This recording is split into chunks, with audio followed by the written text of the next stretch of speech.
Hey there, asan guys? Welcome back to my channel. Happy Friday sa inyong lahat. JWells, papanoorin natin ngayon yung performance nila sa masterclass ni Sir Ryan Cayabyab, si Mr. C. And hindi tayo nakanood dito kasi nga walang tickets na available. But congratulations, of course. Una pa lang, sabihin na natin congratulations to JML kasi di ba, bibihira yung mga pagkakataon na nakakatrabaho ang isang national artist at ang isang grabe, legend to, legendary si Mr. Ryan Cayabyab. Kaya for sure, kilig na kilig yung dalawang yan. Tara, panoorin natin. Samahan nyo ako sa mga hindi pa nakakapanood din. Thanks kay Ate Maui for sending the link. And kay Tita Fe pala ng video.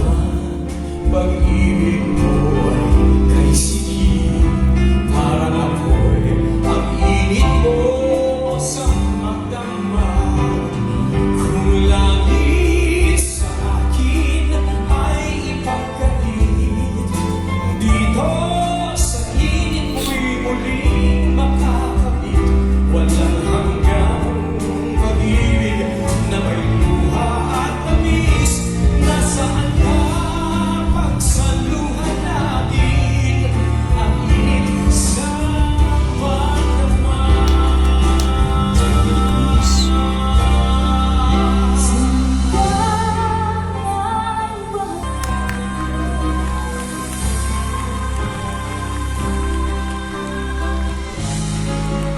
Nice vibrato there. At saka kitang-kita natin si Ogie kasi kung gaano siya ka-proud doon, no, kay Mariel. Talagang pumapalakpak siya and pag ganun pa eh.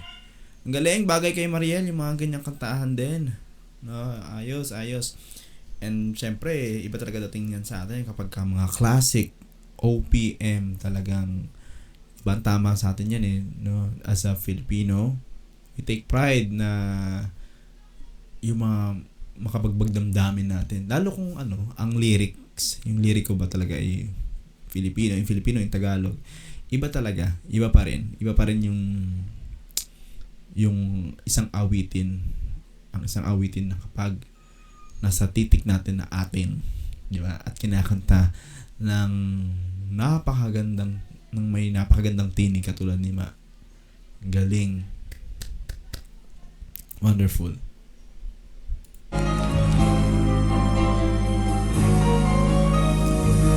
At kanina si JM pumapalakpak din. Kung napansin nyo din sa right side. Proud na proud din siya syempre sa kanyang partner. Partner in singing. Oh. Tapos JM. Unti-unting mararating na nakita ng bituin. Unti-unting kinabukasan mo'y manginginig. Hawak ngayon, iba'y nagdamdamin. Bukas naman sa'king pag-ising, kapiling ko'y pangarap na bituin. Wow.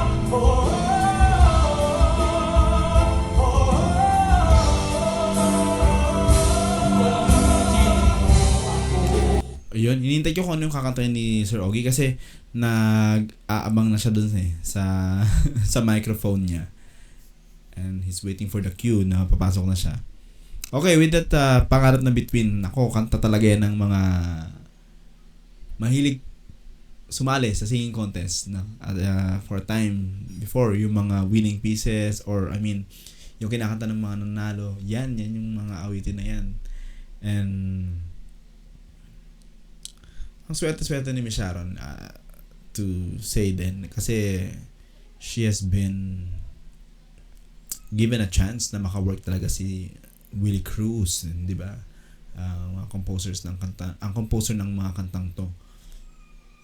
For one time I remember na nanood ako ng concert tapos sinabi niya talaga na nakakatuwang isipin na ang dami niyang naka-work na mga legendary talaga.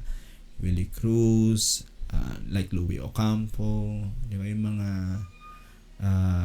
composers natin. May isa pa, nakalimutan ko lang yung name. Natuloy natin. Walang kintakan ng iyong pagmamahal. Ay, kaso ano? Kaya matakpan ang kinang na di magtatagal. Mabuti pa kaya'y maging bituin walang tingting. Kung kamalit nito'y walang paglaho. Pagtingin, itago ako sa lilim ng iyong pagmamahal. Limutin ang mahal na kinang ng tagumpay. Sa piling mo ngayon, ako'y bituin walang ningning. Nakukubli sa liwanag ng aking pag-ibig.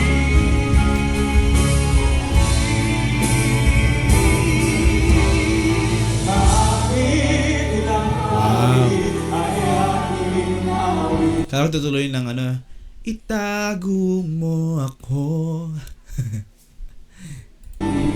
Hanggang ang himig ko'y mamimigin mo na rin. Kahit tinanggalan ang dapat gawin, higit pa yan ang aking gagawin. Best talaga sila sa blending. Hindi lamang pag-ibig ko, di lamang ang buhay ko'y ibibigay sa ngalan ng pag-ibig ko. Higit pa yan, aking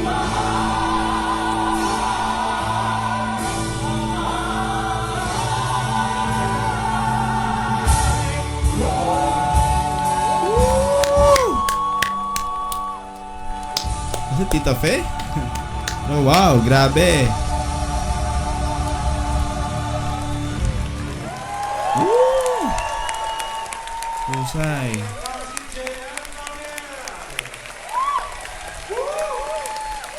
Sayang no. Anyway, hindi kasi nung in-announce ang Jamie, I think that time na nung nag-check ako ng ticket talagang wala na eh. December pa kasi sila nag-start ng promotion on this one. Maybe kung sa bigger no, mas malaking venue nila ginawa, maaring baka may tickets pa. Kasi kung nakita niyo 'di ba sa panning nito, mukhang yun na siya. Yun na yung allocation ng seats. Why not sa Soler? No. For sure. Kasi 3 nights. 3 nights din naman. Sana mawala ng wakas ang gabi ito. Kaya Sana tawagan nga ng natin wakas, muli si Basil at Celeste. Wow.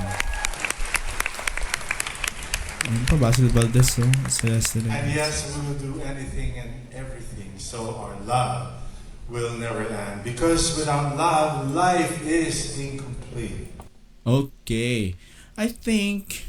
Ay, bakit nga ba Bakit naka-wired yung mic ni Basil?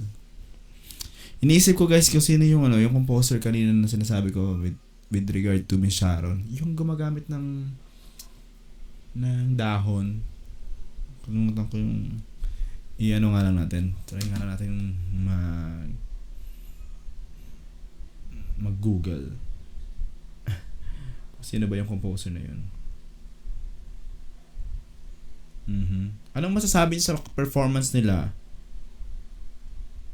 Nasa dulo kasi ng dila ko, hindi ko lang mabanggit eh.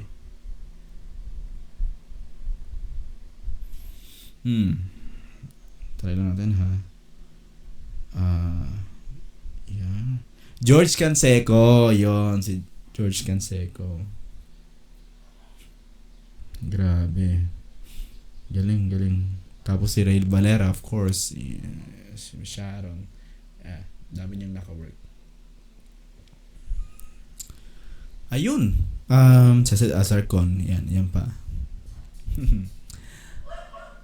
Ang galing nito na nabibigyan ng chance yung ating Jamiel na mapanood sila sa ganitong klase ng production, no? Together with great artists, even national artists, hindi ba? At bibihira yung mga artists na nabibigyan ng chance. So for sure talagang tuwang-tuwa abot-abot ang kilig ng dalawang yan. And thank you sa production for considering our Jamiel na mag-perform dito. At Jamiel, ang galing-galing nyo! Panoorin pa natin yung susunod na video ng kanilang performance. Okay? For this one, ito muna. Paki-comment lang kung ano rin yung masasabi nyo. Jamiels. Okay? Bawi tayo sa your face. Alright, maraming salamat sa panonood ng video na to. Like kayo, mag-iingat. Bye-bye.